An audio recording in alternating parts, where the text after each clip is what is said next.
কি রে, তুই মন মরা হয়ে বসে আছিস, কি হয়েছে তোর? আরে কিছু না, ছাড় তো। আরে কিছু না মানে? তোপের উপরে বসে আছিস তুই, সমস্যাটা বলতো একটু, কেসটা কি? আর কি বলবো দুঃখের কথা, শোন তাহলে। ও আমায় ছেড়ে দিল, আমায় বলার একটা সুযোগ না দিল। ওর আশাটাই একটা বাহানা ছিল, আমাকে ছেড়ে যাওয়াটাই ছিল।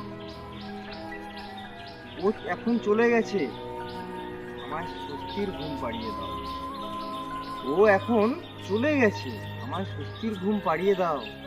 ওকে বলো যেতে যেতে আমারটা একবার নাড়িয়ে দাও। हमारी अधूरी कहानी